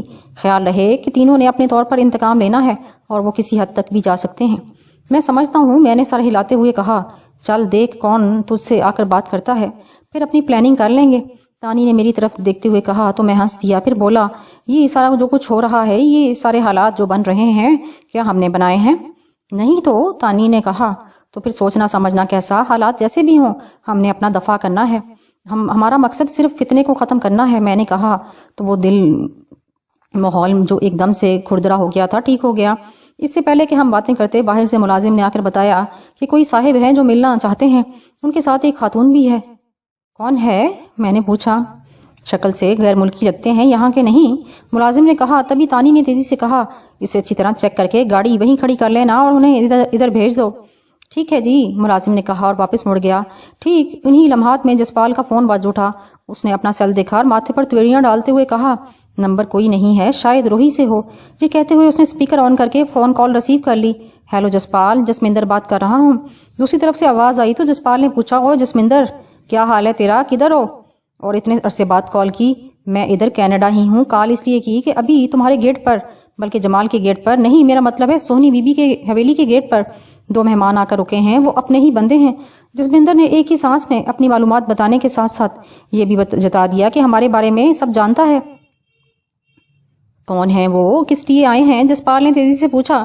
اپنے ہی لوگ ہیں، دوست ہیں میرے، اور وہ جو بات کریں گے خود ہی کریں گے، حالات جو بھی ہوں۔ مجھے یقین ہے تم سب ان کے ساتھ اچھا سلوک کرو گے، وہ مہمان ہیں تمہارے۔ جسمندر نے دوسرے لفظوں میں ہمیں احساس دیا کہ اگر کوئی بات سمجھ میں آتی ہے یا نہیں آتی، ان کے ساتھ اچھا ہی برتاؤ کیا جائے۔ ٹھیک ہے، میرے خیال میں وہ آ گئے ہیں، جسپال نے دور سے ایک نوجوان جوڑے کو آتا دیکھ کر کہا تو جسمندر بولا، بعد میں کال کرتا ہوں۔ یہ کہتے ہی اس نے فون بند کر دیا۔ میرے سامنے لان کے درمیان پختہ راہداری پر نوجوان جوڑا چلتا چلا آ رہا تھا۔ لڑکے نے رائل بلو سوٹ کے ساتھ ہلکی نیلی شرٹ اور سرخ ٹائی لگائی ہوئی تھی۔ لمبے قد کا کسرتی بدن والا اور اس کے ساتھ سفید کرتا کالی جین والی لڑکی تھی جس کے بال بوائے کٹ تھے۔ اس نے سیاہ چشمہ لگایا ہوا تھا، ایک چھوٹا سا بیگ کندھے پر تھا۔ وہ ہمیں دیکھ کر سیدھے ہماری طرف آ گئے۔ تانی، ان کے کھانے پینے کا بندوبست کرو، جسپال نے کہا تو تانی اٹھ کر دور چلے گئی۔ وہ وہاں سے ہٹی نہیں بلکہ فون پر ہی سب کچھ کہہ دیا اور ان کی طرف سے الرٹ تھی۔ تانی کی یہ ادا مجھے بہت اچھی لگی۔ نوجوان نے آتے ہی اپنا ہاتھ آگے بڑھایا اور انگریزی میں بولا، ہیلو، میں جان ہوں، برطانیہ سے۔ تم جسپال ہو نا؟ اور یہ جمال؟ میں جسپال ہی ہوں۔ اس نے ہاتھ ملایا تو جان نے اپنا ہاتھ میری جانب بڑھا دیا۔ میں کرسٹینا، فرانس سے۔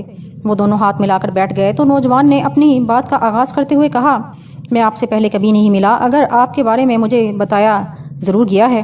میرا خیال ہے کہ جسمندر نے ہمارے بارے میں آپ کو فون کر دیا ہوگا۔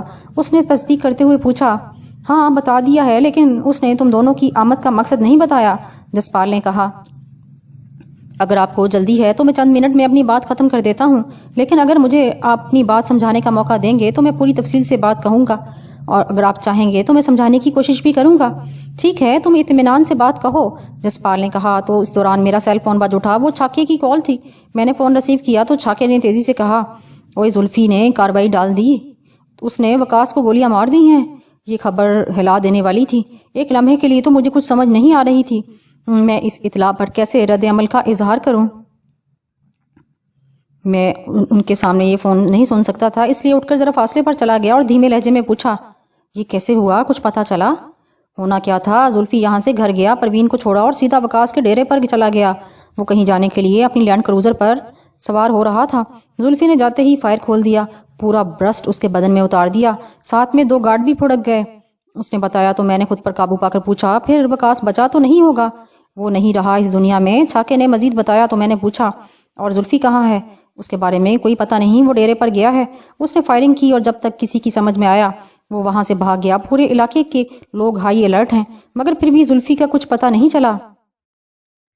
خیر، اس کی خبر رکھنا، اگر رابطہ کرے تو کوئی بھی فیصلہ کرنے سے پہلے مجھے بتانا۔ میں ابھی مصروف ہوں، بعد میں بات کرتے ہیں۔ میں نے اسے سمجھایا اور فون بند کر دیا۔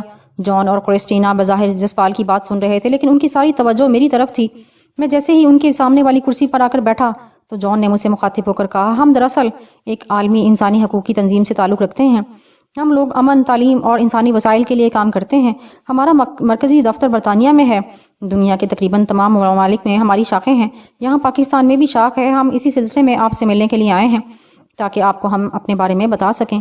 بہت سارے اداروں کو آپ نے دعوت دی ہے، ان میں ایک ادارہ ہمارا بھی ہے۔ آپ تعلیمی میدان میں یہاں کام کرنا چاہتے ہیں تو اس کے لیے ہماری خدمات حاضر ہیں۔ کرسٹینا نے بتایا تو میں نے کہا، آپ کو میں نے دعوت نہیں دی۔ میں نے دونوں کی طرف دیکھ کر کہا، سونی بی بی کی طرف سے خط تھا، ہم اس کی تفسیرات کے لیے آئے ہیں۔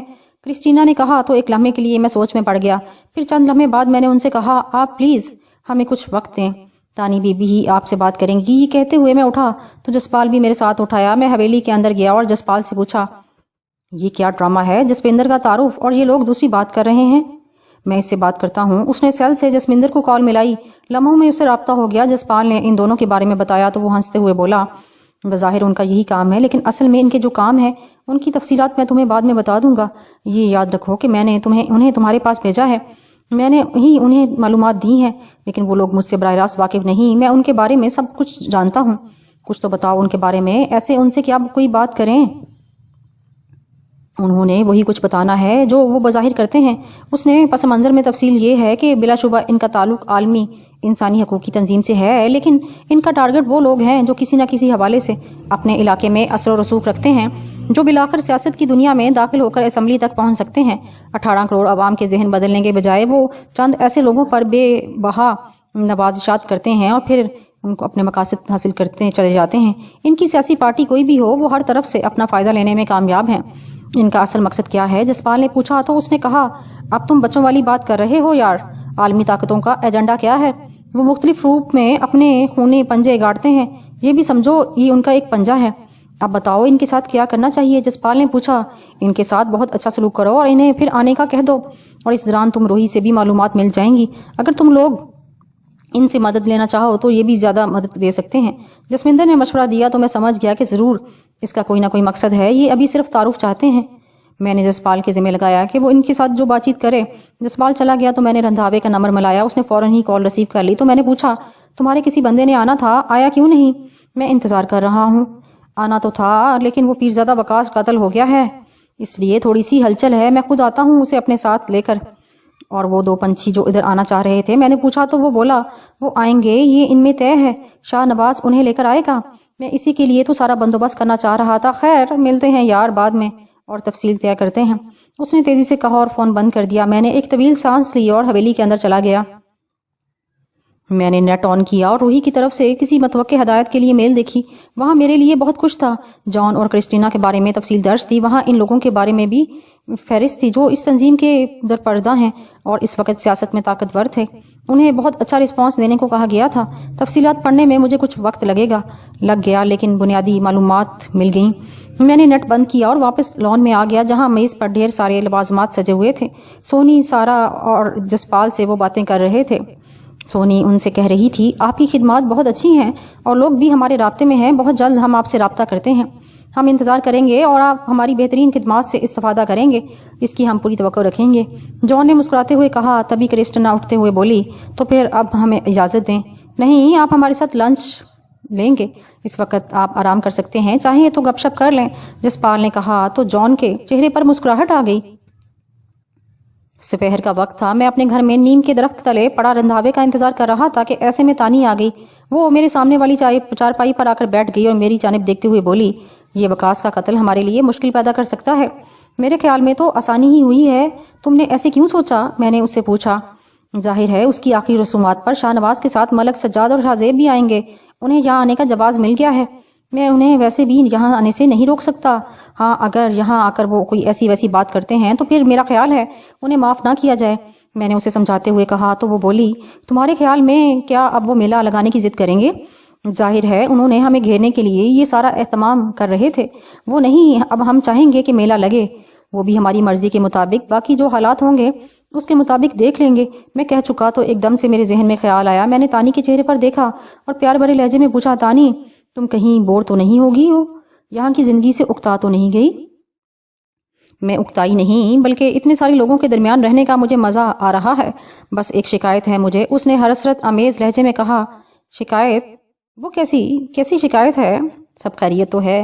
ہاں مجھے بس یہ شکایت ہے کہ تم مجھے زیادہ وقت نہیں دیتے، میں جانتی ہوں کہ اب تمہارا اپنا کوئی وقت نہیں، لیکن پھر بھی میں تمہارے ساتھ رہنا چاہتی ہوں، ہر دم ہر پل۔ اوکے، میں کوشش کروں گا کہ تم میرے ساتھ رہا کرو، اب خوش؟ میں نے کہا تو وہ ایک دم سے خوش ہو گئی، پھر کراچی میں گزرنے والے وقت کی بابت بتاتی رہی۔ اسی دوران رندھاوے کی کال آ گئی، وہ آ گیا ہے۔ میں نے اسے اندر آ جانے کو کہا تو وہ اندر صحن ہی میں آ گیا۔ رندھاوا اب ڈی ایس پی بن چکا تھا، ایک بہت بڑا مارکا اس نے سر کیا تھا، رو کے ایجنٹ پکڑنا کوئی معمولی بات نہیں تھی، لیکن شاہ نواز کا بچ جانا گویا سانپ کو زخمی کر دینے کے مترادف تھا۔ اس وقت وہ سادہ لباس میں تھا، اس کے ساتھ ایک لمبا تڑنگا خوبرو نوجوان تھا، انہیں دیکھتے ہی تانی اٹھ گئی۔ الیک سلیک کے بعد رندھاوے نے اس نوجوان کا تعارف کرایا، یہ شعیب ہے، اور سیدھا بتا دوں کہ وہ یہ اپنے ملک کی خفیہ ایجنسی کا آفیسر ہے، اس کی ڈیوٹی تمہارے ساتھ لگائی جا رہی ہے۔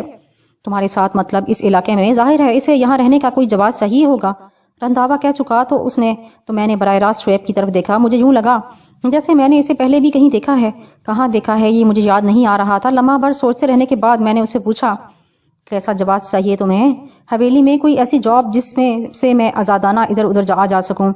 ہو گیا تم ابھی سے وہاں جاب پر ہو، اور میرا نہیں خیال کہ تمہیں مزید کوئی بات سمجھانا ہوگی، میں نے اس کی طرف دیکھ کر کہا تو وہ مسکراتے ہوئے بولا، میں سمجھتا ہوں، آپ بے فکر رہیں۔ وقاص کی نماز جنازہ مغرب کے بعد ہے، آؤ گے؟ رندھاوے نے پوچھا تو میں نے مسکراتے ہوئے کہا، کیوں نہیں، ضرور آؤں گا۔ ٹھیک ہے، میں چلتا ہوں۔ یہ کہہ کر وہ اٹھا تو تانی کچن کے دروازے پر ہی کہا، چائے بن گئی ہے، پی کر جائیں۔ اس پر رندھاوا ایک دم سے چونکا اور بولا، مجھے تو خیال ہی نہیں تھا یہ بھی یہاں پر ہیں، تعارف ہے اس سے؟ ہاں ان کے بارے میں سنا ہے، اس نے کہا اور چارپائی پر بیٹھ گیا۔ تو میں نے اس سے پوچھا، تم نے یہ نہیں پوچھا کہ شعیب کی ڈیوٹی کیوں لگائی ہے ادھر؟ یہی بتا دیتا ہے، اس نے شعیب کی طرف دیکھ کر کہا تو وہ دھیمے سے لہجے میں بولا۔ شادین جہاں کا MNA ہے تھا اور شاہ نواز MPA، یہ دونوں بیرونی قوتوں کے لیے کام کرتے تھے، خاص طور پر را کے لیے۔ ان کے بڑے بڑے پروجیکٹ تھے جنہیں آپ کی مدد سے ختم کیا گیا۔ میں یہاں پر اس لیے ہوں کہ یہ دوبارہ کم از کم اپنے علاقے میں کوئی ایسا کام نہ کریں اور انہیں کبھی بھی اسمبلی کا رکن منتخب نہ ہونے دیا جائے۔ ٹھیک ہے، لیکن ان کے پروجیکٹ کیا تھے؟ میں نے پوچھا۔ ایسے میں تانی چائے کے کپ ایک ٹرے میں رکھے آ گئی۔ سب نے کپ ایک طرف لیے تو وہ ایک طرف بیٹھ گئی۔ میں آپ کو تفصیل سے بتا دوں گا، میں نے اسے خصوصی طور پر اسٹڈی کیا ہے۔ فی الحال اتنا جان لیں کہ یہ اعلیٰ سطح کی معلومات دیتے تھے، اپنے دشمنوں کو ختم کرتے تھے، ٹارگٹ لوگوں کو قتل، خوف و ہراس، خاص طور پر تعلیم دشمنی۔ اس نے اختصار سے بتایا تو میں نے پوچھا، وقاص کی یاری شاہ نواز سے تھی لیکن وہ شادین کے خلاف تھا، اب شاہ زیب؟ میں بتاتا ہوں، اس نے میری بات کاٹ کر کہا، پھر لمحہ بھر سانس لے کر بولا۔ وقاص خود MPA بننا چاہتا تھا، اس لیے ایک لمبی سازش کر رہا تھا۔ اب شادین نہیں رہا تو شاہ نواز MNA اور وقاص MPA بننا چاہتا تھا۔ اب وقاص کی جگہ شاہ زیب لے گا اور وہ اب سکون سے نہیں بیٹھیں گے۔ ان کی کوشش ہوگی کہ وہ کسی نہ کسی طرح اسمبلی تک رسائی لیں، اور ایسا ہم نے ہونے نہیں دینا۔ مستقبل کی بات تو ایسے ہی سمجھ میں آتی ہے۔ یورپی یونین کے لوگ بھی اس علاقے میں دلچسپی رکھتے ہیں، کیا وہ بھی ایسے ہی ہیں؟ میں نے پوچھا۔ طریقہ واردات مختلف ہے، اور ظاہر ہے جو آدمی کروڑوں اربوں روپے لگا کر رکن بنتا ہے، اس کی اپنی دلچسپی تو ہے نا کہ اس سے دو گنا مال کمائے۔ وہ کئی گنا مال لگاتے ہیں اور اپنا مقصد حاصل کرتے ہیں۔ جمال صاحب، تاریخ شاہد ہے کہ جب تک کوئی قوم مضبوط ہے اسے کوئی شکست نہیں دے سکا۔ کھوکھلی قوم کو اپنی انگلیوں پر نچایا جا سکتا ہے، اور یہ لوگ قوم کو کھوکھلا کرنے کے جرم کر رہے ہیں۔ ان کی اپنی زندگی تو شاید اچھی بن جائے لیکن آئندہ آنے والی نسلوں کو تاریکی میں دھکیل رہے ہیں۔ فکر نہیں کرو شعیب، کم از کم یہ لوگ اب ہماری انگلیوں پر ناچیں گے، میں نے اسے یقین دلاتے ہوئے کہا تو وہ لمبی سانس لے کر رہ گیا۔ ٹھیک ہے، میں اب چلتا ہوں، وقاص کے ہاں ہی ملاقات ہوگی، رندھاوے نے اٹھتے ہوئے کہا تو شعیب بھی اٹھ گیا۔ میں آتا ہوں حویلی۔ وہ دونوں چلے گئے۔ تانی نے میری طرف دیکھ کر کہا، لگتا ہے بہت ساری قوتیں یہاں جمع ہو رہی ہیں، تم نے محسوس کیا؟ ہاں، ایسا ہی ہونا تھا تانی، جب بھی کہیں اچھائی ہونے لگتی ہے تب وہیں شیطانی قوتیں بھی پیدا ہو جاتی ہیں، میں نے کہا تو وہ سر ہلاتے ہوئے اٹھ گئی۔ وقاص کی نماز جنازہ پر لگتا تھا پورا علاقہ ہی امڑ آیا ہے۔ ایک بڑا میدان میں اس کا اہتمام تھا۔ میں چھاکے کے ساتھ جان بوجھ کر دیر تک پہنچا تھا۔ میں نہیں چاہتا تھا کہ ایسے موقع پر میرا دشمنوں سے آمنا سامنا ہو۔ ہم نے کار ایسی جگہ لگائی جہاں سے آسانی کے ساتھ نکلا جا سکے۔ میں پچھلی صفوں میں ایک جگہ کھڑا ہو گیا۔ وہاں سے فارغ ہونے کے بعد ہم خاموشی سے نکلے اور نور نگر کی طرف چل پڑے۔ خلاف توقع چھاکا بہت خاموش تھا۔ جیسے ہی ہم گاؤں کے قریب آئے تو اس نے کہا، ڈیرے پر چلو، بھیدے کے پاس۔ خیر ہے؟ میں نے پوچھا اور کار کا رخ اس جانب موڑ دیا۔ اس نے کوئی جواب نہیں دیا۔ کچھ دیر بعد ہم ڈیرے پر جا پہنچے۔ میں کار سے نکل کر صحن پر پڑی چارپائی پر بیٹھنے لگا تو چھاکے نے کہا، اندر چلو۔ میں اندر کی جانب بڑھ گیا۔ میں کمرے میں گیا تو سامنے زلفی کھڑا تھا۔ اس کے چہرے پر دھیمی سی مسکراہٹ تھی۔ اسے دیکھ کر مجھے ذرا سی بھی حیرت نہیں ہوئی۔ مجھے یقین تھا کہ جلد یا بدیر وہ مجھ سے ہی رابطہ کرے گا۔ میں کوئی بات کرنا چاہتا تھا کہ پیچھے کھڑے چھاکے نے کہا، یہ صبح کا یہی ہے، اب اس کا کیا کرنا ہے یہ تم بتا دو۔ کرنا کیا ہے؟ ادھر رہے گا تو کسی نہ کسی کی نظر چڑھ جائے گا۔ ظاہر ہے ہمارے پاس ہونے کی وجہ سے وقاص کا قتل ہمارے کھاتے میں پڑ جائے گا۔ میں نے کہا تو چھاکا بولا، تو پھر کہاں رکھیں؟ اب پولیس کے حوالے تو کریں گے نہیں؟ ایسا کرو، صبح سویرے تک ٹھہرو، میں یہاں سے اسے نکال لوں گا، تم فکر نہ کرو۔ میں نے زلفی کے کندھے پر ہاتھ رکھتے ہوئے کہا تو وہ مسکراتے ہوئے بولا، مجھے تو دور کہیں مت بھیجنا، میں یہیں کہیں رہنا چاہتا ہوں۔ میں اب پروین سے بھی زیادہ دور نہیں رہ سکتا، وہ بھی تیرے پاس ہی رہے گی، بہت جلد وہ تجھ سے آن ملے گی۔ میں نے اسے حوصلہ دیا اور واپسی کے لیے نکل آیا۔ صحن میں آ کر میں نے کہا، چھاکے اب یہ کام تمہارا ہے، اسے گاڑی میں ڈالو اور کرنل سرفراز کے فارم ہاؤس چھوڑاؤ۔ کسی کو بھی نہیں پتہ چلنا چاہیے کہ زلفی ہے کہاں، کسی اپنے کو بھی نہیں۔ آج ہی یا جب بھی وقت ملے پروین کو بھی اس کے پاس چھوڑ دینا۔ ٹھیک ہے، اس نے میری بات سمجھتے ہوئے کہا تو میں نے فون پر کرنل سرفراز کے نمبر پش کیے۔ رابطہ ہو جانے پر میں نے اشارے کنارے میں انہیں بات بتا دی۔ انہوں نے زلفی کو بھیج دینے کے لیے کہا تو میں نے اسی وقت چھاکے کو روانہ کر دیا۔ خود بائک لے کر اپنے گھر آ گیا۔ رات کا پہلا پہر ختم ہو چکا تھا اور میں اور سونی چھت پر تھے۔ وہ مجھ سے ذرا فاصلے پر کھڑی مجھے دیکھے چلے جا رہی تھی۔ میں نے جان کر کرسٹینا شعیب کے بارے میں تفصیل بات کر کے سمجھ لی تھی۔ میں نے محسوس کیا کہ اب سونی مجھ سے ذرا فاصلے پر رہتی ہے۔ میں سمجھ نہیں سکا تھا کہ اس میں شدت نہیں رہی یا اس نے خود پر قابو پا لیا ہے یا یہ اس کی ناراضگی کا اظہار ہے۔ مجھے اس پر بہت پیار آ رہا تھا۔ میں نے اس کا ہاتھ پکڑا اور اسے اپنے پاس کرتے ہوئے یہی باتیں پوچھیں تو وہ بولی، جمال، میں نے تمہیں اس دنیا میں جانے سے روکا تھا لیکن میں غلط تھی۔ شاید کسی مقصد کو حاصل کر لینا اتنا مشکل نہیں ہوتا جتنا اسے سنبھالنا مشکل ہو جاتا ہے۔ یہ احساس کیسے ہوا؟ میں نے اس کے بالوں میں انگلیاں پھیرتے ہوئے پیار سے پوچھا۔ بہت کچھ سوچا میں نے، اپنا حق نہیں حاصل کر سکتی تھی، اب تو کر لیا، لیکن اگر طاقت نہیں ہوگی تو میں اسے کیسے سنبھال سکتی ہوں؟ اور اس وقت جو قوتیں ہماری دشمن ہیں ان کا بس چلے تو یہ سب اگلے ہی لمحے ہمیں ختم کر دیں۔ یہ جو گلشن ہم نے بنا لیا ہے اور جس کی ابھی تعمیر نو بھی نہیں ہوئی، اس کی حفاظت کیسے ہوگی؟ بلا شبہ ہمیں طاقت چاہیے ہوگی۔ اس نے اپنا سر میرے کندھے پر رکھتے ہوئے جذب سے کہا تو مجھے اس پر بہت پیار آیا۔ میں نے ان چند لمحوں میں ہر شے بھول جانا چاہی۔ سونی کا قرب پا کر اب مجھے میں بھی سرشاری محسوس ہوتی تھی۔ چھوڑو ان باتوں کو، مجھے یہ بتاؤ، پہلے تم میرے قریب رہنے کی کوشش کرتی تھی، اب تم مجھ سے دور رہتی ہو، اس کی وجہ کیا ہے؟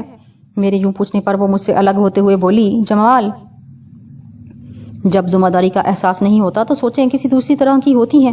ہمارے مقصد بہت چھوٹے چھوٹے ہوتے ہیں، لیکن اب ذمہ داری زیادہ ہے تو سوچیں بھی مختلف ہو گئیں۔ یہ بات نہیں کہ مجھے تم سے محبت نہیں رہی، اب تو سمجھو مجھے تم سے محبت ہی نہیں بلکہ عشق ہو گیا ہے۔ تم جہاں بھی رہو مجھے یقین ہے کہ تم میرے ہو، تمہیں مجھ سے کوئی نہیں چھین سکتا۔ میں اس یقین کی وجہ معلوم کر سکتا ہوں۔ میں اس کی باتوں سے سرشار ہوتا ہوا بولا تو وہ خمار آلود لہجے میں بولی، یہ تو میں بھی نہیں جانتی، بس اماں نے مجھے ایک بار بتایا تھا کہ جس سے محبت کی جاتی ہے اس پر اعتماد کرنا پڑتا ہے۔ اعتماد کے بغیر محبت کاہے کی؟ محبت تو میرے اندر ہے نا، اور اس کی آبیاری میں نے ہی کرنی ہے۔ جتنے یقین کے ساتھ کرو گی اسی قدر پرسکون ہو جاؤ گی۔ جانتی ہو یہ محبت اور عشق ہوتے کیا ہیں؟ میں نے پوچھا تو وہ لذت یہی لہجے میں بولی، محبت صرف خوبیوں سے کی جاتی ہے اور عشق خوبیوں خامیوں سے ماورا ہوتا ہے۔ اس میں صرف ذات سامنے ہوتی ہے اور تم میرے سامنے ہو، ہر وقت ہر لمحے۔ میں تو اتنا ہی جانتی ہوں۔ تمہیں ایسی باتیں سکھاتا کون ہے؟ میں نے اس کا ہاتھ پکڑتے ہوئے کہا، اس سے پہلے کہ وہ جواب دیتی اچانک میرا سیل فون بج اٹھا۔ سارا سکون ایک چھناکے سے ٹوٹ گیا۔ میں نے فون نکالا تو اجنبی نمبر تھے۔ میں نے کال ریسیو کی۔ جمال، تمہیں برا تو لگے گا لیکن میں بتا دوں کہ میں چودھری شاہ نواز بات کر رہا ہوں۔ دوسری طرف سے نفرت میں بھیگی ہوئی آواز میں کہا گیا تو میں سکون سے بولا، اچھا کیا بتا دیا کہ تم شاہ نواز بات کر رہے ہو۔ بولو، کہنا کیا چاہتے ہو؟ صرف تمہاری موت چاہتا ہوں، خواہش ہے کہ میں تمہیں اپنے ہاتھوں سے ماروں۔ اس نے اسی نفرت سے کہا، میں نے تو تمہیں منع نہیں کیا، اور پھر خواہشوں کا کیا ہے، وہ تو بیچاری ایک بدی بھی کرتی ہیں۔ میں نے طنزیہ لہجے میں کہا تو وہ تڑپ کر بولا، میں چاہتا تو ابھی تو بات بھی نہ کر رہے ہوتے۔ جب تم وکاس کے ہاں سے واپس جا رہے تھے تو میرے آدمیوں کی نگاہ میں تھے۔ ایک گولی تیری بولتی بند کر سکتی تھی، لیکن نہیں، میں نے تجھے اپنے ہاتھوں سے مارنا ہے۔ کہاں آؤں، تیرے ڈیرے پر یا تیرے گھر پر؟ پھر دیکھتے ہیں کون مرتا ہے اور کون جیتا ہے۔ زندگی موت تو میرے رب کے ہاتھ میں ہے، جس نے جب اور جیسے جانا ہے وہ مقرر ہے۔ بولو، میں نے غصے سے کہا نا، ایک گولی تجھے اگلے جہاں پہنچا سکتی ہے، لیکن ایسے تھوڑی ماروں گا۔ سارا علاقہ تجھ سے عبرت پکڑے گا، اور ہاں، وہ طوائف کی بیٹی سونی سے کہہ دینا میلے پر اسی نے ناچنا ہے، تیرے سامنے نچاؤں گا اسے۔ اس نے انتہائی نفرت سے کہا۔ اس سے پہلے کہ میں جواب دیتا سونی نے فون مجھ سے لے لیا۔ فون سے چھن کر آنے والی آواز اس نے سن لی تھی، ابے سونو ہجڑے، اتنا بڑا مت بول۔ میں یہ کہہ سکتی ہوں کہ میں تیری بیٹی نچا دوں گی، پر نہیں، میں عورت کی عزت کرتی ہوں۔ ہاں، یہ ضرور کہوں گی کہ تجھے نچا دوں۔ اب میلہ بھی کتنی دور ہے، فقط چند دن۔ ہمت ہے تو مقابلے پر آ جانا، تیرے پیروں میں گھنگرو میں خود باندھوں گی، اس نے کہا اور فون مجھے دے دیا۔ میں نے فون کان سے لگایا تو وہ گالیاں بک رہا تھا۔ میں نے فون بند کر دیا۔ ہم دونوں میں چند لمحے خاموشی رہی۔ میں نے اس کے چہرے پر دیکھا جہاں مایوسی اور حسرت پھیل چکی تھی۔ شاید طوائف کی بیٹی ہونا اس کے لیے بہت بڑا تانا بن چکا تھا۔ تبھی میں نے اسے اپنے گلے لگایا تو پھوٹ پھوٹ کر رو دی۔ میں نے اسے رونے دیا۔ کافی دیر بعد اس کا جی ہلکا ہوا تو آنسو پونچھ کر میرا ہاتھ پکڑا اور نیچے کی طرف چل دی۔ میں سونا نہیں چاہ رہا تھا، مجھے چھاکے کی فکر تھی۔ وہ زلفی کو لے کر کرنل سرفراز کے پاس گیا تھا۔ وہ جب تک وہاں بحفاظت پہنچ نہ جاتا میں سو ہی نہیں سکتا تھا۔ آدھی رات گزر چکی تھی لیکن اس کا فون نہیں آیا تھا، اور نہ ہی میری کال جا رہی تھی، اس کا فون بند جا رہا تھا۔ میں ایک دم سے پریشان ہو گیا، مجھ سے لیٹا نہیں گیا۔ میں باہر والے کمرے سے نکل کر چھت پر جانے کے لیے صحن میں آ گیا۔ پچھلی رات کا چاند ابھر آیا تھا۔ تبھی میری نگاہ اماں والے کمرے پر پڑی جس میں دھیمی روشنی ہو رہی تھی۔ کیا اماں جاگ رہی ہیں؟ یہ سوچ کر میں اس کمرے کی جانب بڑھ گیا۔